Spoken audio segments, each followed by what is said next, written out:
እንደ ወላጅ ልጆቻችንን በምናሳድግበት ጊዜ ብዙ የተለያዩ ነገሮች ይገጥሙናል። ከዚህም መካከል አንደኛው የልጆች የሆድ ድርቀት ነው። ይሄም በተለያየ ነገር ሊከሰት ይችላል። ዋነኛውና ብዙ ጊዜ ደግሞ የሚገጥመን ምንድነው ምግብ ካስጀመርን በኋላ የሚከሰት የሆድ ድርቀት ነውና በዚህም ደግሞ ብዙ ጊዜ ልጆቻችን ሲጨነቁ ህመም ላይ ሲሆኑ እናያለን እና ይህንን እንደ ወላጅ ማየት በጣም ከባድ ነው። ስለዚህ ዛሬ ሼር ማደርጋችሁ ቤታችሁ ውስጥ ለልጆቻችሁ ልታደርጉላቸው የሚገባው የሆድ ድርቀት ለገጠማቸው ልጆች በተለይ ደግሞ 6 ወር በላይ ለሆኑ ምግብ ለጀመሩ ልጆች ቤት ውስጥ እንዲያግዛቸው ምቾት እንዲሰማቸውና የሆድ ድርቀቱን እንዲተዋቸው የምታደርጉበትን የተለያዩ መንገዶችን ነው ማሳያችሁ። እነዚህ መንገዶች እኔ በግሌ የተጠቀምኩባቸው በጣም ጥሩ የምላቸው ናቸው። ከዚህም አንደኛው የመጀመሪያው ምንድነው ውሃ ነው። ከዚህ ቀደም በሰራሁትን ቪዲዮ እንደተናገርኩት ብዙዎቻችን ምግብ ማስጀመር ስናስብ ትንሽ ውሃን እንዘነገዋለን እና ይሄ አንደኛው ውሃ ነው። የሆድ ድርቀት ሊያመጣ የሚችለው በብዛት የሚያስከስተው ለውሃ ለመጠጣት ነው። ስለዚህ ምንጊዜም ምግብ ካበላን በኋላ ውሃ ማጠጣት መርሳት የለብንም። የውሃ መጠኑን ምግብ በጀመሩበት አካባቢ ትንሽ እናደርግና ቀስ እያለን ግን ከፍ እያደረግን እንደ እድሜያቸው ከፍ እያደረግን እንሄዳለን ማለት ነው። ስለዚህ ውሃ ማጠጣት አንደኛው ነው። ስለዚህ ድርቀት ለሚያስቸግራቸው ልጆች አንድ ቤት ውስጥ ልታደርጉላቸው የምትችሉት ነገር ምንድነው? ውሃ ማጠጣት ነው። ውሃ በደንብ መስጠት አንደኛው መፍትሄ ነው።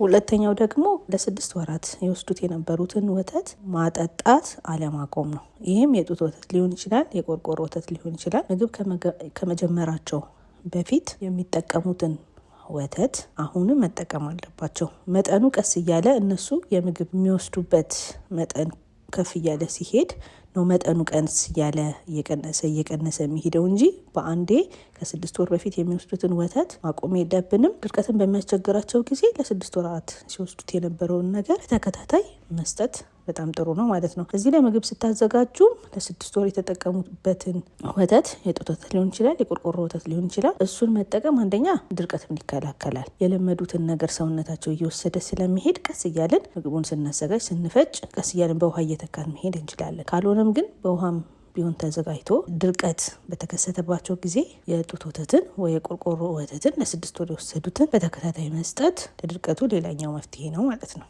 ሶስተኛው ከአመጋገብ ጋር የሚገናኝ ነው። ድርቀትም ከመያያዛቸው በፊት ሁልጊዜ እንደሚባለው በፋይበር የበለጸገ ምግቦችን ምግባቸው ላይ ማካተት ተገቢ ነው። ድርቀት በሚይዛቸውም ጊዜ እነዚህን ምግቦች መስጠት ለድርቀቱ ትልቅ መፍትሄ ነው ማለት ነው። ማንኛውንም ልታገኙ የምትችሉትን ያላችሁበት ሀገር ይለያያልና ፋይበር ሪች የሆኑ ምግቦችን እዚህ ላይ ዘርዝሬላችኋለሁ። እናንተ በቅርብ ባላችሁበት ሀገር ታገኙ የምትችሉትን ነገር እየፈጫችሁ መስጠት አሪፍ ነው። በተለይ ደግሞ በሹካ ልትፈጩት የምትችሉት አይነት ከሆነ ደግሞ የሚችሉ ነገሮችን መስጠት በድርቀት በተከሰተባቸው ጊዜ ቶሎ ያግዛቸዋል፣ እንዲስተካከልላቸው ያግዛቸዋል። በዚህም ፓፓዬ፣ አፕል ሊሆን ይችላል፣ አቮካዶ፣ ዱባ፣ ቀይ ምስር፣ ስኳር ድንች፣ ኦትስ፣ የተለያዩ ቬጂቴብሎችን፣ ፒር፣ እነዚህ ነገሮችን ፒችን እንደያላችሁበት ድርቀት በተከሰተባቸው ጊዜ እነዚህን እየፈጩ ምግባቸውን እዚህን ማድረግ ያግዛቸዋል። አራተኛው ከፋይበር ከበለጸጉ ምግቦች በተጨማሪ ደግሞ ጠቃሚ የሆኑ ቬጂቴብሎችን መስጠት እንደ ብሮኮሊ ያሉ ነገሮችን መስጠት። ቅድም እንደገለጽኩላችሁ ደግሞ አረንጓዴ ቅጠላማ የሆኑ አትክልቶችን መስጠት። ይሄ ቆስጣንም ያካትታል። እሱንም መስጠት ጥሩ ነው። ምግብ በምትሰሩበት ጊዜ የተለያዩ ከላይ የተገለጹ ምግቦችን ስትጠቀሙ ቆስጣ ደግሞ ትንሽ አብራችሁ ፈጭታችሁ መስጠት። በተጨማሪ ደግሞ ተልባ፣ አንድ የሻይ ማንኪያ ተልባ የምታዘጋጁበት ምግብ ላይ ትናርጋችሁ ቀላቅላችሁ መስጠት ለድርቀት ዋነኛ መፍትሄው ነው ማለት ነው። በመቀጠል ምንድነው እርጎ። በተለይ ደግሞ ከድርቀቱ ከመከሰቱ በፊት እርጎ አለማምዳችሁ ከሆነ ፍሌቨር የሌለው ንጹህ እርጎ ማለት ነው፣ ፓስቸራይዝድ የሆነ ቢሆን ይመከራል እና ከዚህ በፊት ከመታመማቸው በፊት ወስደውት ምንም አይነት የአለርጂክ ሪያክሽን እንደሌለው ቼክ ካደረጋችሁ እርጎን መስጠት በጣም ይጠቅማል። አንጀት ላይ ላለ ጤና በጣም ጠቃሚ ነው እርጎ። ስለዚህ እርጎን መስጠት በድርቀት ጊዜ ጥሩ መላ ነው ማለት ነው።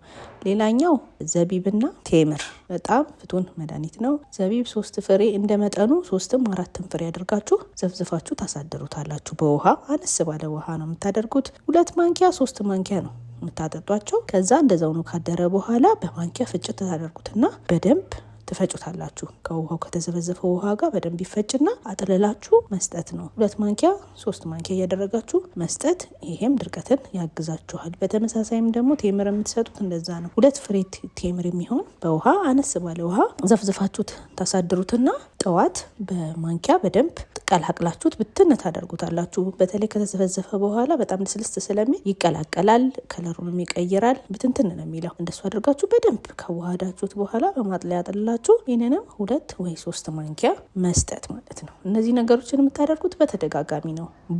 አንዴ ስለሰጣችኋቸው በአንድ የሚመጣ ነገር አይደለም። በተደጋጋሚ ቀስ እያለ በየመሃሉ የሚሰጥ ነገር ነው። ነገሮችን ሳታበዙ ግን ትንሽ እያደረጋችሁ ብትሰጧቸው እየተሻሻለ ይሄዳል ማለት ነው። ቅድም እንዳልኳችሁ ደግሞ ተልባ ትንሽ እሳት ነክቶት የተፈጨ ተልባ ደግሞ ምግባቸው ላይ በምታዘጋጁ ጊዜ ይሄ ድርቀታ በሶ እስኪስተካከልላቸው ድረስ ብትን እያደረጋችሁ በትንሿ የሻይ ማንኪያ እየቀላቀላችሁ መስጠት፣ ካልሆነ ደግሞ ቆስጣም በምትሰጧቸው ምግብ ላይ እየቀላቀላችሁ መስጠት ያግዛቸዋል። ወደ ጤናማ የሆነ የመፈጨት ዑደት ውስጥ ያስገባቸዋል ማለት ነው። ሌላው ምንድነው? እግራቸውን ጉልበታቸውን ወደ ደረታቸው ማስጠጋት፣ ቀስ እያልን ዝርግት እያደረግን ወደ ደረታቸው ማስጠጋት። ይሄ አንደኛ ለድርቀት ብቻ ሳይሆን አየር ሆዳቸው ውስጥ ሲኖርም ይሄኛው አንደኛው ያግዛቸዋል። አየር እንዲወጣ ጤናማ የሆነ የሆድ ጤና እንዲኖራቸውም ያደርጋል። ለድርቀትም ደግሞ በጣም ፍቱን መላ ነው። እግራቸውን ዘርጋ እያደረግን ጉልበታቸውን ወደ ደረታቸው ጫን እያደረጉ እየገፉ ትንሽ ማንቀሳቀስ። በመቀጠል ምንድነው? ሆዳቸውን ማሳጅ ማድረግ፣ በክብ አይነት ቅርጽ እያደረግን ሆዳቸውን ማሳጅ ማድረግ። ሁልጊዜ ማሳጅ ስታደርጉ ደግሞ በቀኝ በኩል እጃችሁ አንቀሳቀሳችሁ ወደ እናንተ ቀኝ በኩል እያደረጋችሁ ትንሽ ማሳጅ ማድረግ።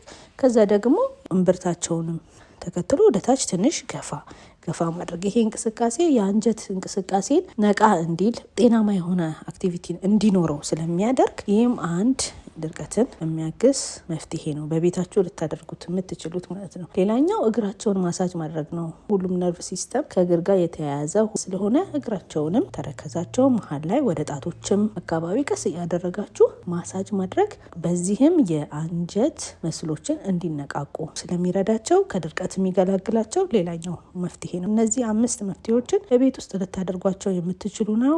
እንዲያግዛቸው የምናደርጋቸው ነገሮች ናቸው ማለት ነው። ነገር ግን መቼ ነው ዶክተር ማየት ያለብን በቤት ውስጥ ይሄንን ስናደርግ የሚለውን ደግሞ በጣም ወሳኝ ነው። የእነዚህን ነገሮች የተለያዩ ቤት ውስጥ ሊሰጧቸው የሚችሉ ነገሮችን ቅድም ያወራናቸውን እየሰጣችሁ ግን ምንም አይነት መሻሻል የማይኖረው ከሆነ ምንም አይነት ለውጥ የማይኖረው ከሆነ ሐኪም ጋር ማሳየት ያስፈልጋል። ሁለተኛ ደግሞ ካካ በሚያደርጉበት ጊዜ በዛ ያለ ደም፣ ያው ትንሽዬ ደም ሊኖር ይችላል። ምክንያቱም ድርቀት ስለሆነ ከሰውነታቸው ሲወጣ የተወሰነች ትንሽዬ ደም ልታዩ ትችላላችሁ። ከዛ ግን ያለፈ በዛ ያለ ደም በምታዩበት ጊዜ ማሳየት አለባችሁ። በተጨማሪ ደግሞ ሌሎች ደግሞ የጤና መታወክ ምልክቶችን የምታዩ ከሆነ ማስመለስም ሊሆን ይችላል። ስታዩ ማሳየት አለባቸው ማለት ነው። በተጨማሪ የምትሰጡትን ምግብ አውርተናል። የሚያግዛቸውን ለጊዜው ደግሞ ይሄ ነገር እስኪስተካከል ድረስ ደግሞ ታቆሟቸው የሚገባቸው ነገሮች አሉ። በተለይ ሩዝ ለጊዜው መቀነስ ያስፈልጋል። ድንች ለጊዜው እስኪሻላቸው ድረስ ድርቀትን የማባባስ ነገር ስላላቸው ድንች